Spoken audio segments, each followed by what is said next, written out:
This is the end of the beginning. Welcome to today's show. We used to think that criminals were people that, stole, murdered, did all sorts of things that you would consider a crime against other people. The types of people that we would throw in jail, we would consider criminals, obviously, scumbags. Well, guess what? In today's society, if you commit crimes and you burglarize and you steal from people and you squat in their homes, you're considered some type of hero. You're considered Robin Hood in a sense. Stealing from the rich, right? That's what they claim, at least for the Democrat or the liberal or the globalist mindset, that they're convincing all the youth out there that is the righteous thing to do. But in today's upside down that we're living in, the newest criminal is anybody who doesn't oblige by their climate enslavement orders. And of course, in the UK, no surprise here, the Prime Minister of the United Kingdom, Rishi Sunak, who has been put in this position, like all of these people, to obviously, they're all globalists, they're all part of the World Economic Forum. Rishi's always there. These are people who have no political background, really, for the most part. And the ones who do, like Biden, are all puppets who have been there for a long period of time, who are just taking orders, who love the role that they have and the money that just gets sent to them to be actors on television.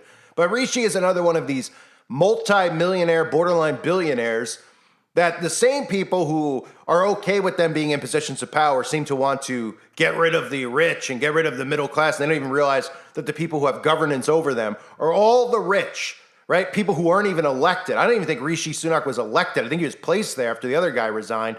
And just like Rishi and just like Bill Gates and just like all these other clowns, Jeff Bezos, who are corporate leaders, just like in a communist government, they've been empowered over the fake elected people who haven't even really been elected, who are sitting there. So Rishi is somebody who now wants to arrest people, according to the bill that he's passed over in the UK. Property owners who fail to comply with new energy rules could face jail time. And this is a topic I've covered in the past, but it's continuing to progress in Congress. And we're at a point now where, of course, you would think that the people would unite against this and say, oh, that's ridiculous. Somebody has a fireplace in their home. They're going to get arrested for it. Well, if you don't comply, you will. And on top of that, you're going to have these regimes bringing the police to your door, knocking on your door like 1984, knocking on your door to check on you. And if they see that you still have a gas-powered stove, they're going to arrest you. And if they hear that you lied and said you got rid of it because they, without them coming to check every home at the same time, and you say, hey, I've complied, and they come, well, you're going to have double the sentence for lying to the government on top of it. So don't worry about catching burglaries and burglars, I should say. Don't worry about catching hijackers, carjackers, any type of people who are committing absolute travesties of crimes against other people who they believe don't deserve to have things because they don't want you to own anything. Thus, they're allowing these people to steal from you and do all this stuff and live in your home, squat in your home. They have laws to protect those people because they don't want you to own anything. In a communist society, the government's the only people that own anything. So they're allowing these criminals to run amok, and they're calling you a criminal. And of course, take a look at this clip from Britain's news channel talking about this topic. And of course, you can just identify, isn't it amazing? Like I've said before, you can identify the species of these people who support the climate agenda, the enslavement agenda, because they're too stupid to realize what it is. The same people who support all of these absurd things like masking all the time, all this stuff, right? It's the same types of people. And you can look at them and identify them. You can see the guy and listen how he talks. Oh, it's about being nice and kind and doing the right thing. These people are complete morons. Listen to this insanity. It's 11:06. Thank you for joining us. So the energy bill cleared its third reading in the House of Commons yesterday. Now, one of the key climb downs from the government included relaxing regulations around onshore wind farms and effectively making it easier to build them. That's right. Ministers have sought to quell a rebellion over the bill. Let's talk now to Senior Lecturer for Climate Change Resiliency and Sustainability, John Grant, friend of the show, and North West Leicestershire MP Andrew Bridgen to discuss this. Good morning, gentlemen. Andrew, if we can start with you. What's wrong with this bill? Well, it's a mammoth bill that started its life in the House of Lords some 14 months ago. It covers a plethora of issues around energy, from hydrogen to supposedly sustainable aviation fuels and everything in between. But I think it's the provisions in the bill that allow for powers to be taken by a minister to declare criminal offences, for a major extension of the powers of the state and intrusion into people's homes to see if they're complying with the latest environmental regulations. See if you've ripped out your log burner or if you're burning damp logs.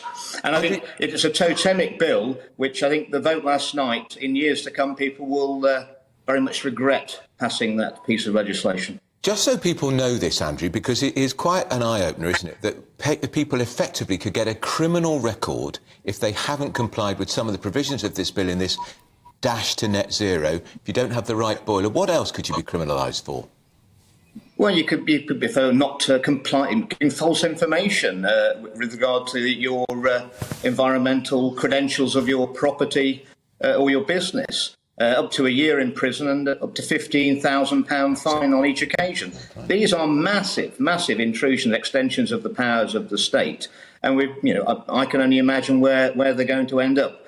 All to deliver net zero at breakneck speed, when China are allowed to increase their emissions every year of this decade by more than the total UK emissions. I mean, do you look at your fellow MPs, Andrew? Self-immolation. Do you look at your fellow MPs voting for this, and do you think that maybe they just don't understand what it is that they're committing this country to in the future? What's motivating them? Well, a lot of them are very new. I don't think they do their own research, and they're certainly not acting in the interests of their constituents. Some of the older MPs will proudly admit to me that they've never voted against the government while they've been an MP. I mean, you might as well send a cardboard cutout. I mean, quite honestly, governments don't always get it right, and the job of every backbencher is to hold the government to account and to protect the best interests of their constituents. And I'm afraid very few of my colleagues take that seriously. Because it prejudices your promotion within the party. Yeah. John Grant, should somebody really face potentially a year in prison if they haven't got the right boiler in their home? I think what he was saying was that if you lie, then there's a criminal offence there, and this is people's health here. So this idea of greenwashing, especially with companies and the like, has been used just literally as a strategy to improve their economic viability, and it's been blatant. And so the idea that lying is a criminal offence, to me, seems like a good idea. How harsh that is going to be is something to debate, I guess. But it's But it's not just issue is awful. It's not just about whether you lie about the fact that you might have a log burner in your house. It's the fact that you would have a log burner in your house and you could literally get a knock on the door from the police to say, you're not allowed to have that log burner, we're arresting you. Have I misunderstood it, Andrew? Is that the fact? That's where this legislation could end up. And I can see a situation where people are served with notices saying, you've got to improve the energy efficiency of your property, and if you can't, you won't be able to live in it. I mean, this is Pandora's box as far as the environmental lobby comes. And we're just over 1% of worldwide emissions. We're rushing to net zero while the rest of the world is increasing carbon emissions for at least the next decade. And we're going to place ourselves in a very, very difficult situation with probably debts and costs of about 3,000 billion to hit net zero. John Grant, it's just counter Andrew Bridgen's argument. Yeah, I mean, that's just ridiculous in that this is an investment. This is an investment. We will get the money back from spending on zero carbon. Jobs, hang on, Andrew. Less money. We just spent a whole load of money giving money to people to give to energy companies. That's just madness. We could have spent that money on improving people's homes so that they don't have to spend that money. The cheapest energy is the energy you don't use, not the money that we give to the oil and gas. Now let's go to the UK, where Tory MPs are threatening to revolt as Rishi Sunak pushes an energy bill that could see property owners face prison if they fail to comply with new energy efficiency rules to achieve their net zero dreams. They are pushing, Douglas, a proposal where people who fall foul of these regulations to reduce energy consumption could face massive fines of up to £15,000 plus up to a year in prison. What is wrong with Tory prime ministers nowadays. I mean, can you imagine Thatcher contemplating something like this? She would be turning in her grave, and she ain't one for turning. Absolutely. No, she would. The very interesting thing, by the way, Rita, I mean, there's massive news which we've missed out on, actually, which we should not acknowledge, which is that Theresa May, the former Prime Minister of the UK, has just released a book. I don't know. Maybe you missed it. Great. But one of the things... Yeah, I did. One of the things that Theresa May, who's a couple of prime ministers ago, we re-rotate them every few weeks in Britain these days, as you know. Some prime ministers back, Theresa May has just released a book justifying her record in office. And she said one of the proudest things she did was to impose a commitment to net zero on the way out of office. That is, in the dwindling days when she knew she was going out without any democratic mandate, she made her successors commit to the net zero policy. She says in her new book that she's incredibly proud of this. This is one of her proudest achievements. Well, here we see again the actual legacies of such an achievement. You have to do totally unworkable things. You have to try to manhandle the public into policies they don't want, they don't like, and eventually you've got to threaten the public. This is no way to exercise democracy. You know, we're meant to have a say in this. It's not our overlords just dictating things to us or threatening us with prison. That's not the way it works. It never was, and it shouldn't be now. So, I mean, it's utter insanity, right? The way the guy defends it, he defends the fact it's an investment. It's enslavement. The government's going to have control over your entire lives, and it's not for the benefit of the human race. All they've done is shown that they don't care about the human race, clearly. Right? They tell you to donate and do these things when these people have billions of dollars, all of them, each individual, right? Rishi is worth $1 billion. Why doesn't he do these things to help impoverished countries, places that go through these climate assaults on their land and their property, which we all know is weaponized weather? Why don't they do something about it? They want you to do something about it, right? But they care so much. They are enslaving us so that they can have control over every aspect of our life. And of course, it's not a surprise that Rishi, who I covered a couple years ago, actually, I think about a year ago, of course, that's been scrubbed off the internet, but I'll bring it back, a clip from that video. Well, I'll bring back the clip of Rishi talking about the digital currency, of course. So when you tie in what he wants to do with compliance to net zero, tie in the fact that the digital currency will be something that the government controls, connect the dots here, right? Well, he wants to arrest people who have fireplaces in their home because that's just bad for the environment. Keeping yourself warm is dangerous now. Never happened in the history of humanity before, but all of a sudden people are just so dumbed down that they go along with this stuff. And at the same time, he wants to have the central banks have digital control over your currency. So can you connect the dots with, oh, you have a fireplace, you're not supposed to have a gas stove, et cetera, in your home. Oh, you showered one too many times this week. Well, guess what's going to happen to your digital currency in your bank account? Just like China, it's going to be frozen. Here's Rishi talking about it. Today, I'm proud to say that under the UK's presidency, the group of the world's 7 most advanced economies, the G7, is launching a set of public policy principles for retail central bank digital currencies, CBDCs. Central bank digital currencies could be a digital version of money, a bit like a digital banknote that could be used alongside physical notes and coins. Unlike most of the digital money people use daily today, it would be issued directly by a central bank, like the Bank of England in the UK. And governments and central banks across the world are working together, looking into what having a digital currency might mean in practice.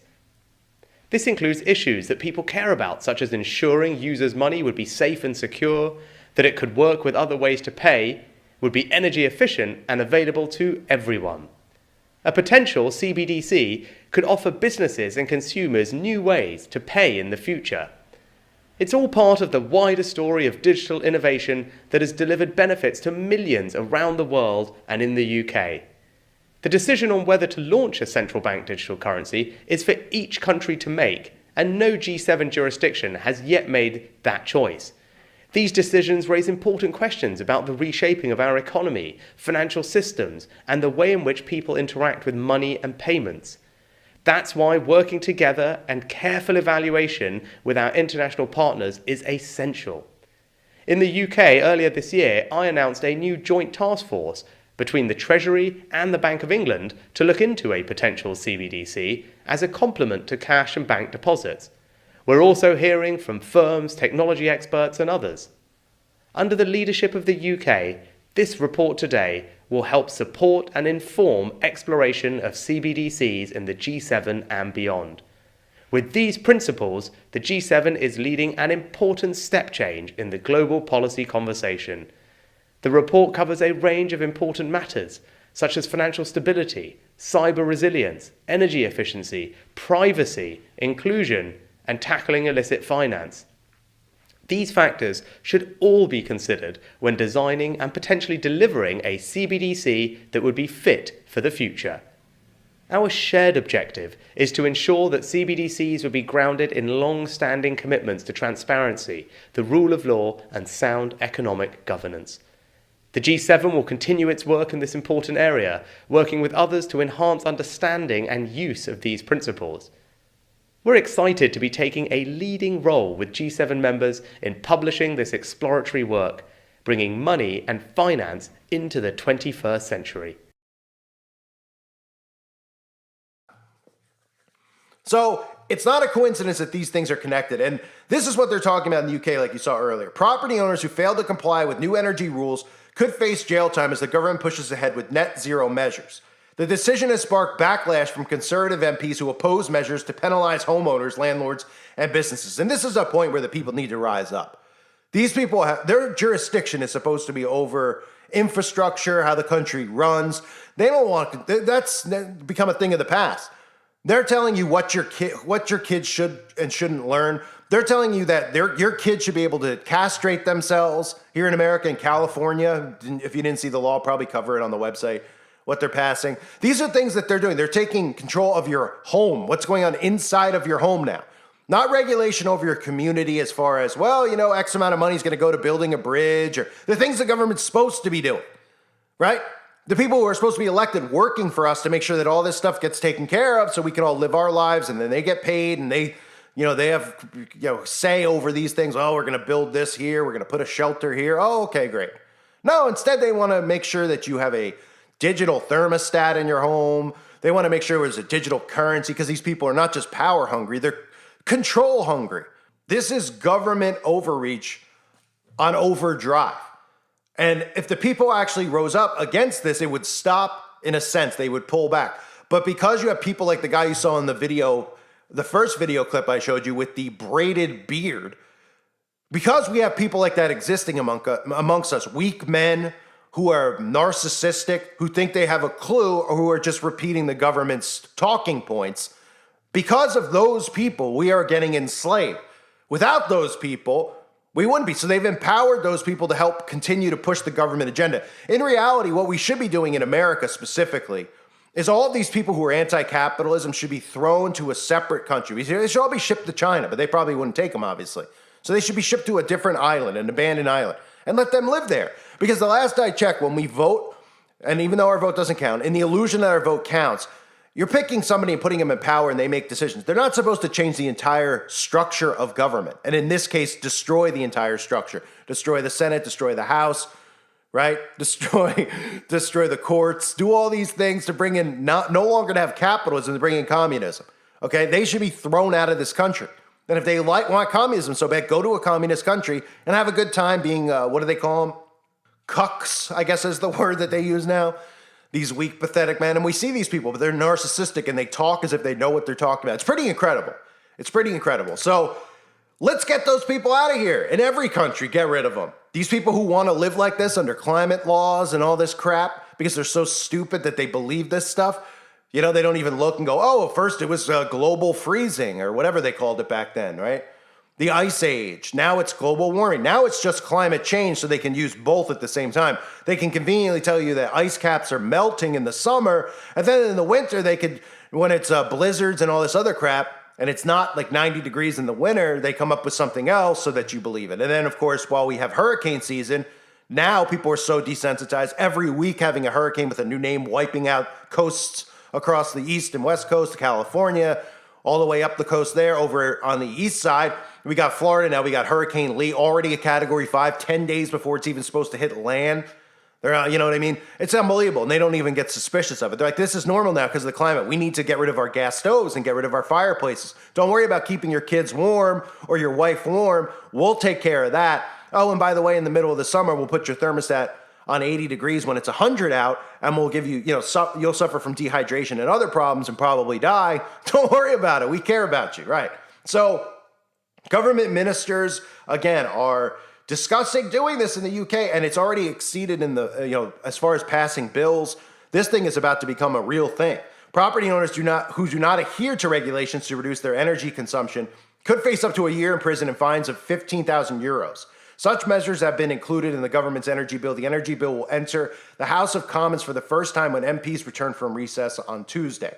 It provides for the creation of criminal offenses where there is non-compliance with a requirement imposed by or under energy performance regulations. And again, it's all fancy terminology to make your home and your life the same as a prisoner's.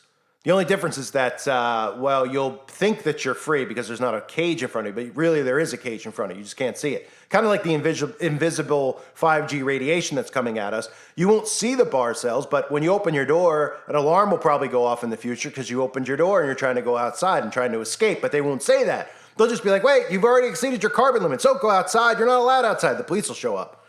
I mean, it's unbelievable. So climate criminal offenses, and these psychopaths are okay with it, our fellow man, our fellow citizens. Homeowners could also face prosecution for the provision of false information. I mean, I just played 1984. Does this sound familiar? About energy efficiency or the obstruction of an enforcement authority. So if you don't oblige, or if they check on you to make sure that you switched out your stove, and you just go, oh, I'll just tell them I did so they shut up. But they obviously already are planned to come to people's homes to check, and you lie to Big Brother. How dare you lie to somebody that you voted in, supposedly, to power, right? Does anybody see how this global order is a tyrannical dictatorship, how it's just absolute psychopaths in control of your every movement and breath? The energy will embolden powers available under energy performance certificates. The power was previously based on a law which derived from Brussels. However, such legislation from European Union has been repealed since the United Kingdom left the bloc. So what does this look like to people? I mean, there's the term government overreach, then there's the term, government imprisonment. And that's what this is. So this is how they're going to force you to comply. And they're going to use scare tactics like this at first because suckers are going to just give in, just like they use scare tactics with this other thing going on. Does anybody not notice all this happening at once? Is anybody sick of the government meddling in their every second of their life? Aren't people just overexhausted? And that's what they do. They overexhaust you to the point of submission. That's one of the tactics that they use. That's what they try to even do here on YouTube, which isn't anything compared to what they do. But I mean, they try to exhaust you from making you, because you can get around their crap if you have willpower, if you have fight in you. But they just exhaust people, so they comply. They're just like, all right, whatever. I'm sick of this stuff. I'm sick of it. I'll wear the mask. I'll do this. I'll do that. And nobody notices all at once with Agenda 2030. They're openly admitting to Agenda 2030, telling you it's going to be Agenda 2025. Nobody sees how all these dominoes are falling all at the same time, and they're not suspicious. Does anyone remember after the event that happened on the 11th of September years ago? From that period going forward for about 15 years, 16, 17 years, 18 years, that really the only stuff we heard about was the boogeymans over in other countries. There wasn't stuff every day affecting your life. This is an everyday effect on your comfort, your home, your children, how your children are supposed to be raised, how you're supposed to parent your kids, how they're changing all the stuff in school that they're supposed to learn. They're going from learning a history of lies to now they want to indoctrinate them. They want to eliminate the history of lies and just indoctrinate them with perversion and all this other stuff that's not true about, this new creation of science of what a man and a woman is. And, they want to shame white people. I mean, is anybody suspicious yet? Okay, this is all done by design. This is a globalist government. So you need to get away from the Democratic Party and the Republican Party and be a human being and realize that people are trying to imprison you. They're making things up.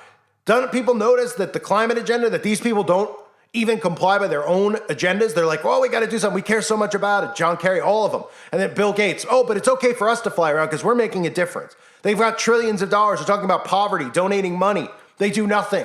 They could solve all the problems of the world with their money. if they wanted to. What they want to do is enslave you so that they always have their money and they always have power and control, and then all the land is theirs.